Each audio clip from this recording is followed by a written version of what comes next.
Salomon commença à bâtir la maison de l'Éternel à Jérusalem, sur la montagne de Moria, qui avait été indiquée à David, son père, dans le lieu préparé par David sur l'aire d'Ornan, le Jébusien, de Chroniques 3:1. C'est en cet endroit, sur le mont Moria, qu'Abraham avait connu son épreuve de foi. Et au même endroit, là où David s'était à présent repenti profondément, le temple fut érigé. Ce n'est qu'à partir de ce moment-là, c'est-à-dire lorsque David fut délivré de toute intelligence, de toute sagesse et de tout zèle humain, que Dieu eut la possibilité de lui donner la révélation du plan détaillé du temple. David se mit alors à faire toutes choses en conformité avec la volonté révélée de Dieu. « Je veux faire ta volonté, mon Dieu, et ta loi est au fond de mon cœur » Psaume 49. Maintenant, David avait appris à mettre tout son plaisir à faire la volonté de Dieu en toutes choses. Dieu lui avait appris ces leçons importantes au travers de toutes ses épreuves et de toutes ses persécutions. David partit de là et se sauva dans la caverne d'Adoulam. Ses frères et toute la maison de son père l'apprirent et descendirent vers lui. Tous ceux qui se trouvaient dans la détresse, qui avaient des créanciers ou qui étaient mécontents, se rassemblèrent auprès de lui, et il devint leur chef. Ainsi se joignirent à lui environ 400 hommes. 1 Samuel 22, 1-2.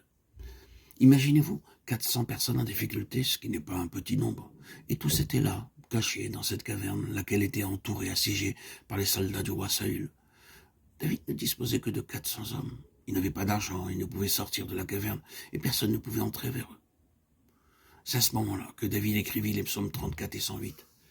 Après s'être enfui de chez Achish, roi de Gath, devant lequel il contrefit l'insensé, David, pour échapper à Saül, dut se réfugier dans une caverne. C'est en ce temps-là que Dieu lui donna la foi, afin qu'il se confie en lui pour tous ses besoins. C'est dans cette circonstance que fut rédigé le psaume 34. « Je bénirai l'Éternel en tout temps, sa louange sera toujours dans ma bouche. Que mon âme se glorifie en l'Éternel, car rien ne manque à ceux qui le craignent. » Psaume 34, 10. C'était son expérience personnelle à ce moment-là dans la caverne. Imaginez 400 hommes affamés dans une caverne cernée par l'armée ennemie. Cependant, jour après jour, d'une manière ou d'une autre, Dieu pourvoyait à tous ses besoins dans cette caverne. Tous ces gens qui étaient venus vers David n'avaient rien du tout. Ils étaient pauvres. Ils pouvaient certainement entendre en bas, dans la vallée, les lionceaux qui rugissaient, réclamant leur pâture. En effet, lorsque les lions sont privés de nourriture, ils vont et viennent en rugissant. Il en est même de beaucoup de serviteurs de Dieu. Lorsqu'ils ont besoin de beaucoup d'argent, ils se mettent à crier très fort. Ils dépendent de leurs cris, de leurs appels, de leurs stratagèmes et de toutes sortes de ruses pour obtenir de l'argent. Mais David dit, les lionceaux éprouvent la disette et la faim, mais ceux qui cherchent l'Éternel ne sont privés d'aucun bien. Psaume 34, 11. Comment commençait-il donc leur journée dans cette caverne? Mon cœur est affermi, ô Dieu. Je chanterai, je ferai retentir mes instruments, c'est ma gloire.